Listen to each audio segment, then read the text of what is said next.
Turn heads and bring the hype with a custom hype chain from Lotwin. Perfect for youth sports, fantasy football, or just flexing your pride. Go to Lotwin.com, use the promo code TCCPOD for 10% off your order. That's Lotwin.com, promo code TCCPOD for 10% off. Get your custom hype chain and get hype with Lotwin.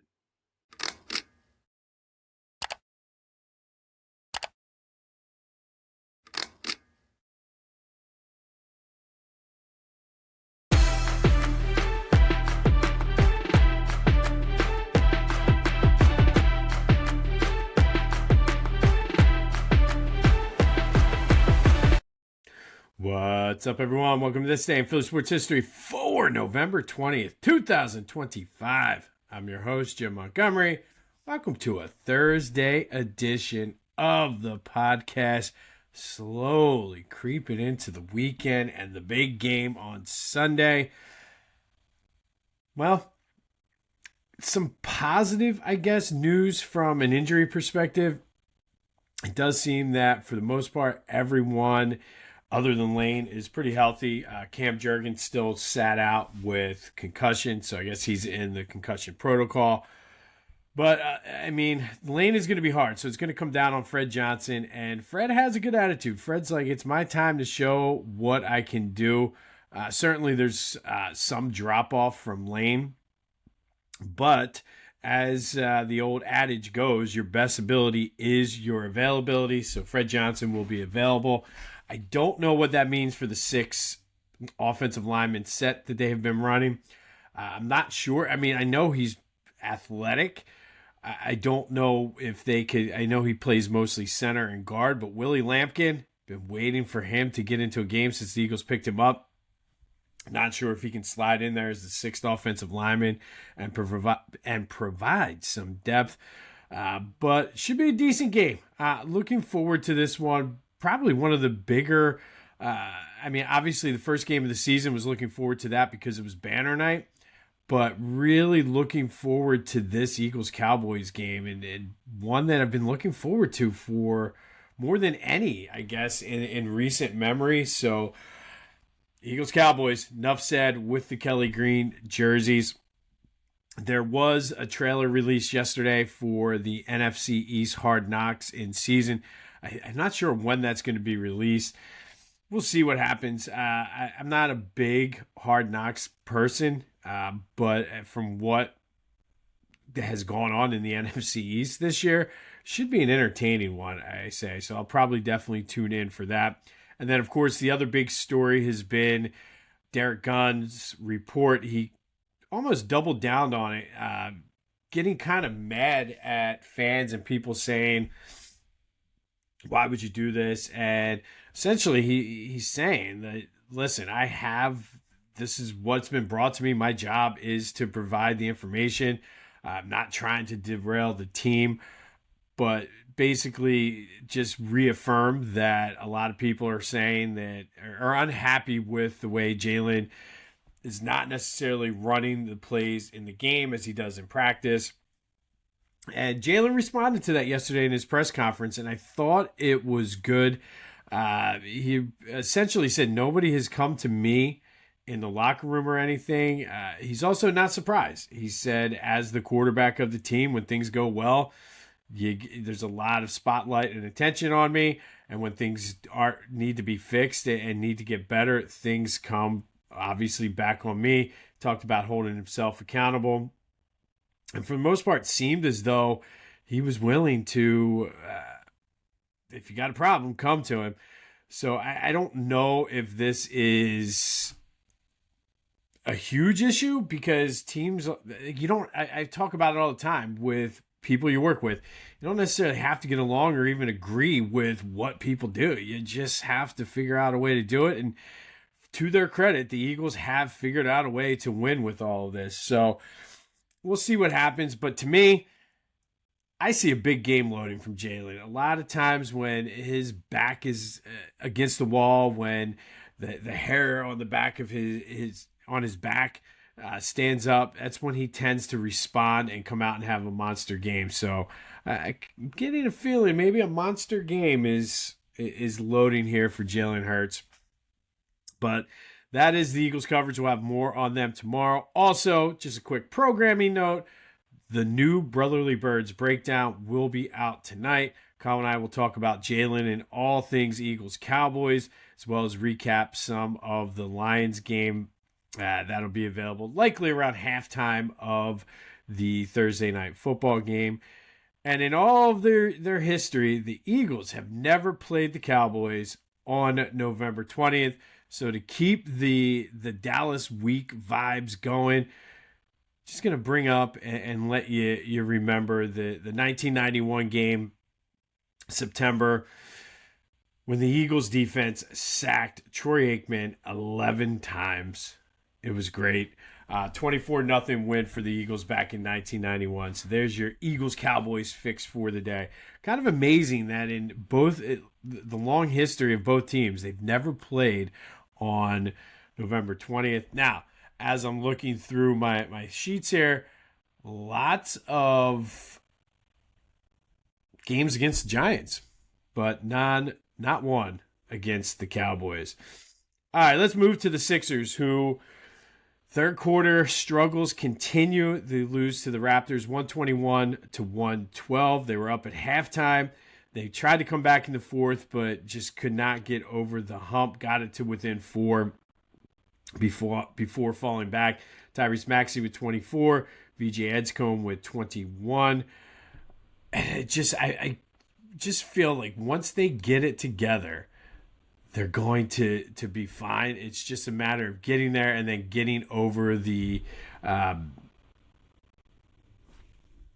mental block, I guess, of the just the third quarter. I'm not sure what happens. It's like they come out and it's once they have time to cool down, they got to get re-warmed up and re-ramped up. And it takes them a while to get there. But no time to wallow in their sadness as they're back at it tonight against the Bucks, who will be without Giannis. And I think if I had to bet, I would say we're probably going to see Joe and Paul George tonight as well. So Sixers Bucks tonight down at, or I guess they're out in Milwaukee because the Flyers are taking on the Blues tonight down at the X. Looking to get back on track after losing to the Stars. Seems like they're playing well against the teams right around their level and just below, but the better team. So this will be a good test for them as they take on the Blues tonight down at the X.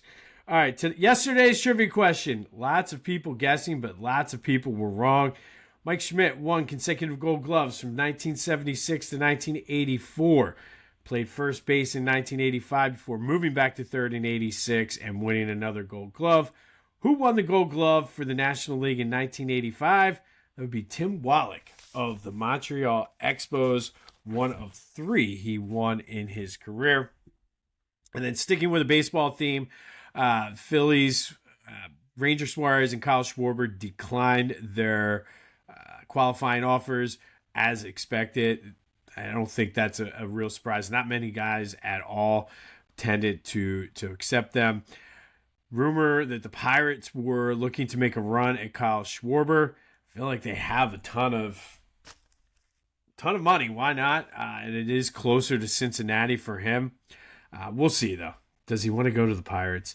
And I feel like as this plays out, the Phillies are either going to have to overpay or give him more years than what we want. And I just don't know if that's the answer. I just don't. As much as I like Kyle Schwarber, I don't know. I have to see how it plays out. I haven't really had time between the Eagles, Sixers, and Flyers to get into a lot of Phillies hot stove. But, man, I think there's like a 5-year deal I'm not comfortable with. There were talks that if the Phillies extended it out and made it a 6-year deal, it's a lot of years for a designated hitter who is close to his mid-30s. Leave it at that. Major League Baseball officially announced then, too, what we kind of already thought is that the Phillies and Twins will play on August 13th out at the Field of Dreams. Pretty cool experience. I don't know. It's one of those things where it's cool, but it'd be better if it was like the Phillies or Mets or Phillies Dodgers, like, or the Braves, like a rivalry thing. It's Phillies Twins. It's like, eh. But I get why they want an American. I get it, but cool experience. I'm not sure how it translates. They haven't done it for a year or so I forget how it actually translates onto TV. But that'll happen August 13th. Will Kyle Schwarber be there? That is the question. JT Realmuto, for that matter. All right, be sure to follow me on social media at Philly Jimbo on all platforms. Subscribe to the YouTube channel, Jimbo_Mont. That's how you get alerted when videos post, including the Brotherly Birds breakdown, which we'll post tonight. Spread the word, subscribe, like, comment, all that other good stuff, as try to outsmart the algorithm to get more of my videos in the rotation. And then, of course, we are in the midst of our 3rd annual gift and food drive.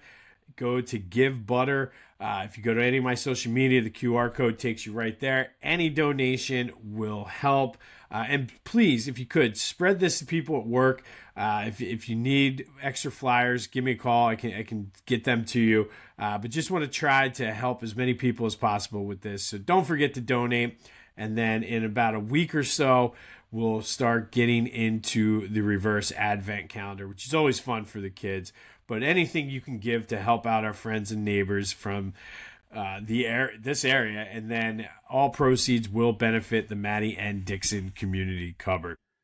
This day in Philly sports history is proud to be a part of the Clashing Conferences Sports Fan Network, where passionate fans make powerful content. Check out theclashingconferences.com and join the squad today. All right, it is Thursday. That means it's time for Throwback Thursday, brought to you by Philly Goat. Go to phillygoat.com. They have you covered for all your Philly sports-based apparel needs. Tons of new Sixers stuff coming out. The ugly sweaters, they've added to their ugly sweater collection. Some very good ones, if I might add myself. If you want to do a little 6-7 in honor of the Sixers. But go to Philly Goat. Check out everything. Great for holiday gifts. I know we're kind of a little early for holiday shopping, but Philly Goat has something for everybody, even Aunt Sally, Grandma, Great-Grandma. So go to Philly Goat, use the promo code Jim Montgomery to take 10% off of your order. That's phillygoat.com, promo code Jim Montgomery to take 10% off of your order. All right, so for Throwback Thursday, we talked earlier in the week about the Phillies acquiring Bobby Abreu in a trade with the Tampa Bay Rays for Kevin Stocker.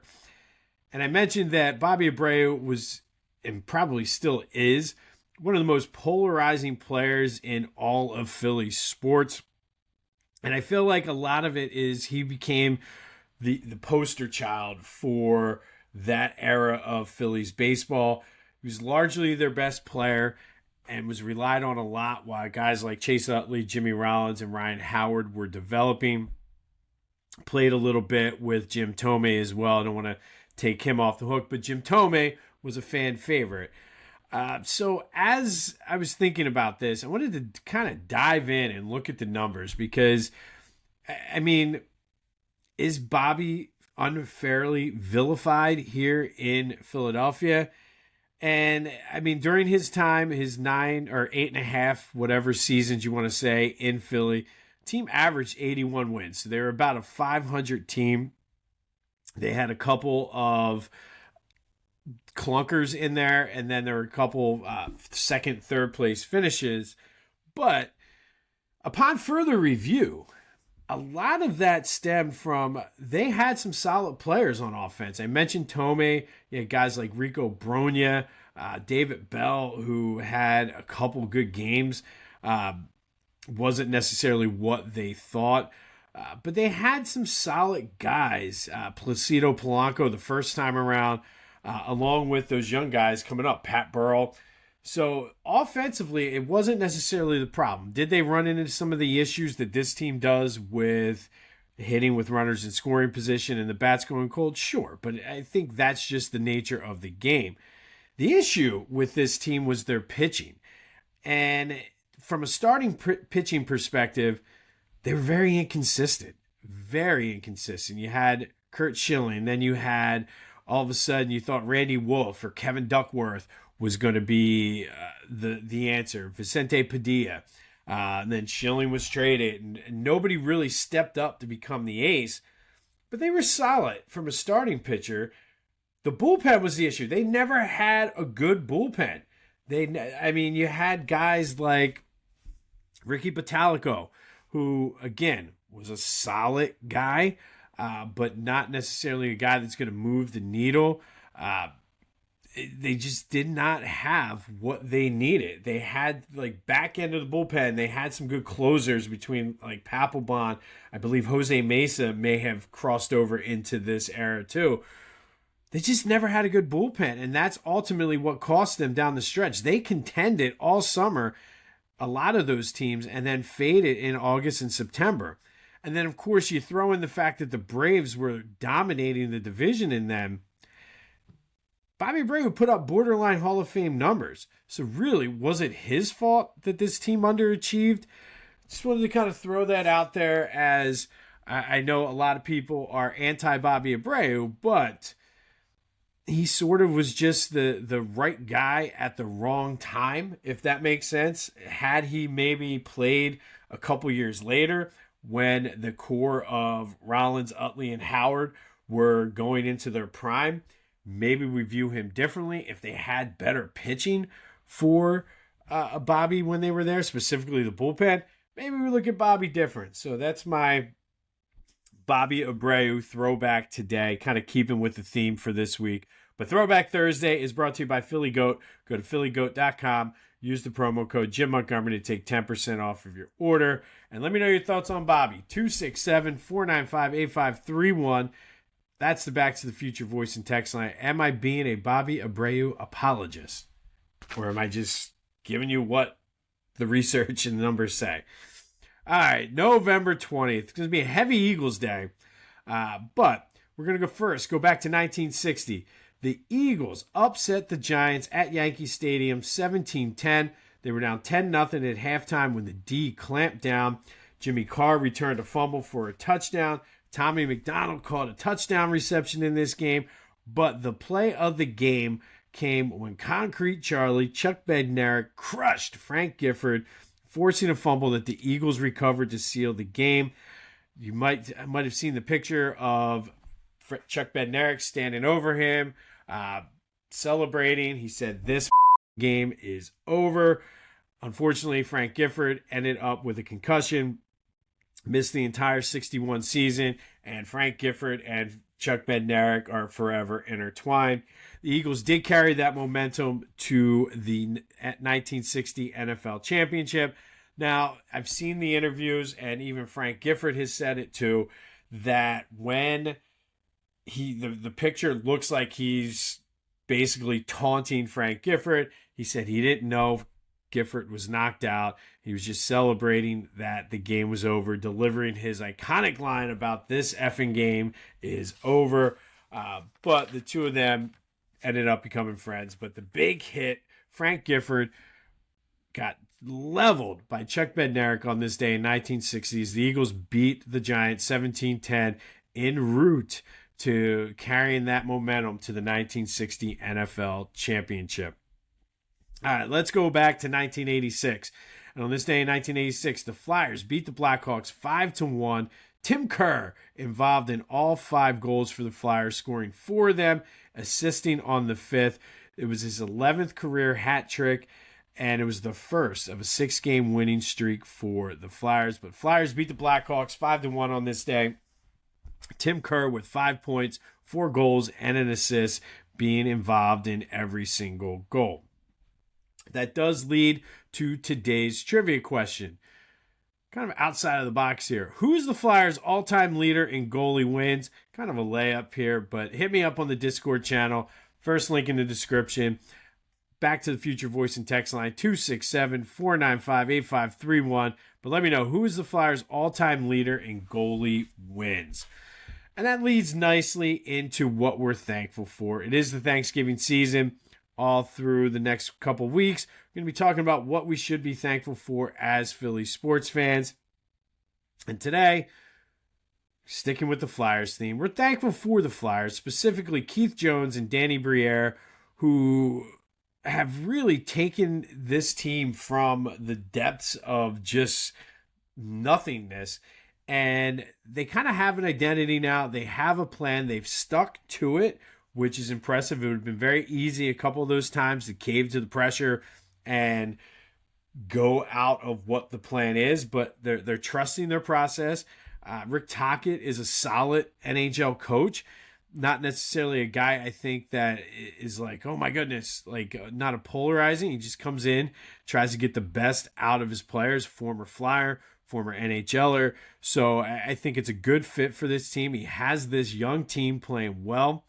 Obviously, Mishkov is starting to come around, looking for him to kind of turn it on now that he's a little bit back in shape. This rebuild now for the Flyers is in the next steps. So that's, I think, why we're thankful. Are they expected to make the playoffs this year? No. Would it be shocking if they did?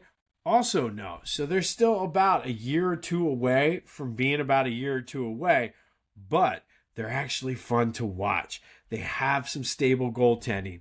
I would love to see, and hopefully this remains the same, that Dan Vladar this is what you're going to get from him and not necessarily just kind of a flash in the pan here. But the fans are backpacking the X. They're building a contender. And within the next couple years, they're going to be a team to deal with.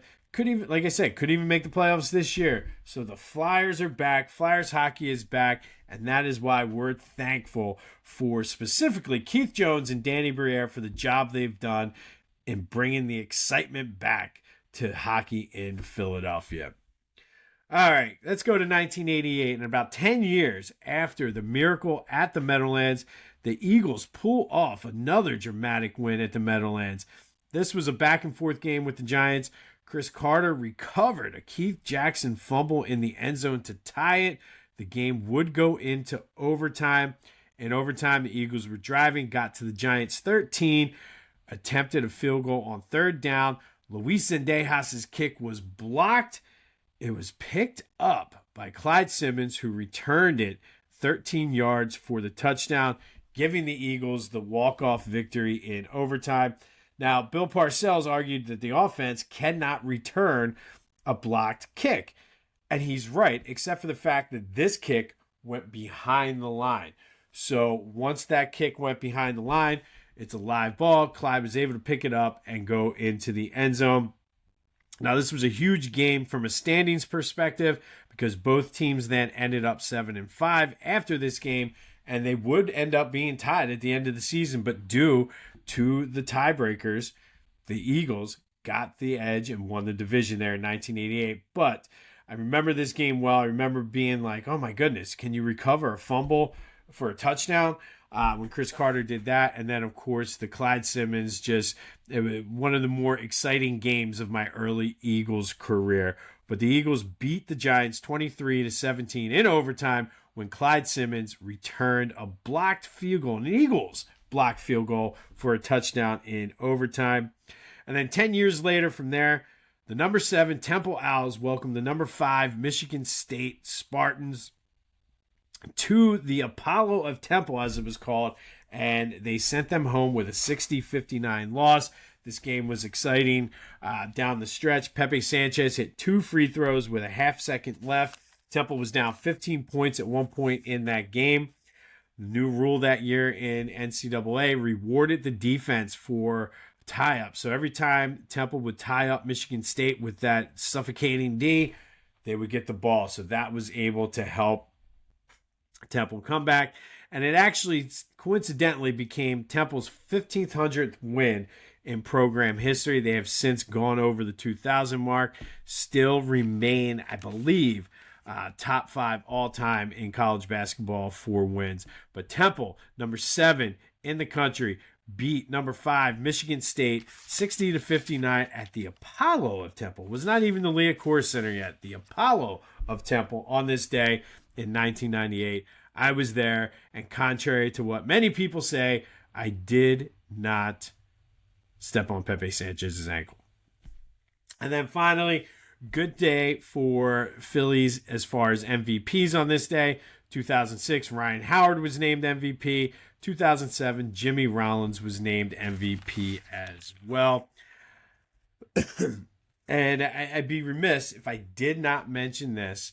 On this day, back in 2023, the Eagles traveled to Kansas City and beat the Chiefs. This was the Nick Sirianni yelling at the Chiefs fans.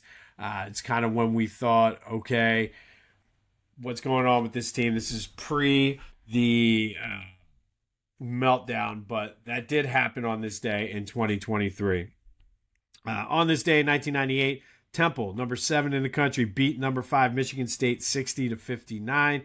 10 years earlier, Clyde Simmons helped the Eagles beat the Giants 23-17 when he returned a fumble recovery for a touchdown. Tim Kerr scored 5 points, including 4 goals on this day in 1986 as the Flyers beat the Blackhawks 5-1. And then, of course, the iconic hit, Chuck Bednarik on Frank Gifford. Eagles win 17-10 up at Yankee Stadium on this day in 1960. We'll have more on the Sixers, Flyers, and Eagles tomorrow. And, of course, anything we hear about Phillies hot stove rumors. It's Friday, so we'll spend Fridays with AI. Don't forget, check out the Brotherly Birds Breakdown, which will be out later this evening. I'm telling you, big weekend. You got Union playoffs coming up, Eagles-Cowboys. It's a good weekend to just put your feet up and just watch. This has been This Day in Philly Sports History for November 20th, 2025. My name is Jim Montgomery. Go have yourselves a Thursday. And until next time, I'll see you when I see you.